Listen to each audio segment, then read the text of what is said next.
गरीब लड़की की दर्द भरी कहानी। एक गांव में एक साहूकार अपने परिवार के साथ रहता था। परिवार में उसकी पत्नी, एक बेटी और एक बेटा था। शानदार बंगला, नौकर चाकर, गाड़ियाँ और सब शान शौकत का सामान था। उसके पास गरीब लोगों को बहुत ज़्यादा सूद यानी ब्याज पर कर्जा देना उसका धंधा था। अक्सर लोग तंगी के दिनों में या किसी त्यौहार या ब्याह शादी के मौके पर उस साहूकार से कर्जा ले लेते थे। जब फसल अच्छी होती तो थोड़ा थोड़ा करके उतारने लगते, लेकिन जिस वर्ष सूखा पड़ता तो कर तो छोड़ो, गांव वाले सूद तक नहीं दे पाते थे।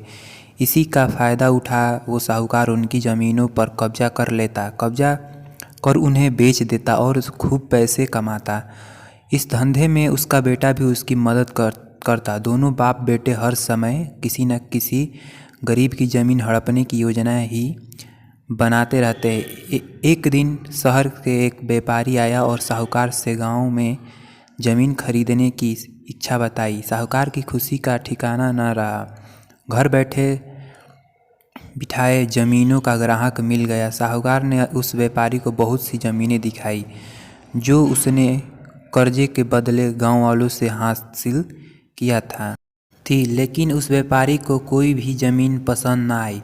गांव में घूमते हुए व्यापारी को एक ज़मीन का टुकड़ा पसंद आया। उसने साहूकार से उस ज़मीन के बारे में पूछा तो साहूकार सोच में डूब गया।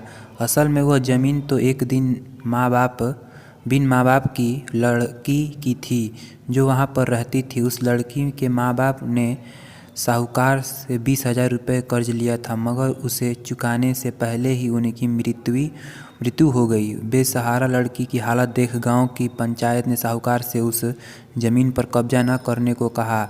भला पंचायत की बात कैसे टाल सकता था साहूकार, मगर दिल में हमेशा ही उस ज़मीन पर कब्जा करने की बात सोचता रहता था। आज व्यापारी की इच्छा सुन उसका लालच बाहर आ गया था और उसने ज़मीन पर कब्जे का मन बना लिया था। कर्जे के सारे कागज़ ले वह उस लड़की के घर पहुंचा और कर्जा वापस करने की बात कही। जब लड़की ने अपनी दुर्दशा बताते हुए समय मांगा तो साहूकार ने कब्जा के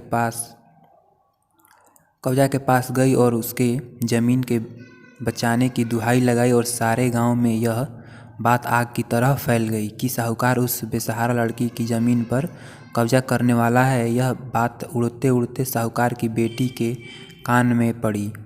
अपने पिता के इस बारे में बात करने की कोशिश की, लेकिन साहूकार को तो सिर्फ बहुत बड़ा मुनाफा ही दिख रहा था। उसे बेसहारा लड़की की दुर्दशा या अपनी बेटी की निवेदन का कोई असर न हुआ और उसने उस ज़मीन पर कब्जे का ऐलान कर दिया। साहूकार की बेटी ने भी जिद पकड़ ली कि उस लड़की की ज़मीन पर कब्जा न होने देगी, पर अपनी एक न चलती देख उसके दिमाग में एक योजना सूझी। अगले दिन सुबह सुबह वह बेसहारा लड़की और उसके साथ 2 लोग साहूकार के घर पहुँचे और कर्ज की 5,000 की किस्त दे दी। साथ में वह यह भी कहा कि 3-4 महीनों में कर्ज में बाकी रुपए भी उन्हें मिल जाएंगे। लेकिन उत्सुकता जाकर देख तो गया, ज़मीन पर कोई बोर्ड लगा था। उस बोर्ड पर ज़मीन के मालिक का नाम देख साहूकार के मालिक के नाम के आगे लिखा था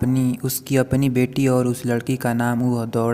वह घर आया और बेटी से पूछा कि यह क्या तमाशा है। तब उसकी बेटी ने उसे बताया कि उस गरीब लड़की की मदद के लिए उसने अपने सारे गहने बेच डाले ताकि उसकी ज़मीन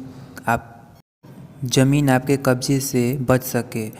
लेकिन ज़मीन आपसे छूटते ही सारा बेसहारा लड़की से उदारता दिखाते हुए आधी ज़मीन मेरे नाम कर दी। बेटी ने समझाया कि तो उस लड़की का आखिरी सहारा भी छीन रहे थे, मगर उस लड़की का बड़प्पन तो देखो, उसने ज़मीन छुड़ाते ही मेरे गहनों के बदले अपनी आधी ज़मीन मुझे दे दी। सब सुनकर साहूकार को शर्मिंदगी महसूस हुई और उसने भविष्य में कभी किसी की ज़मीन न हड़पने का वचन दिया। तो हमारे चैनल को सब्सक्राइब करना ना भूलिएगा दोस्तों।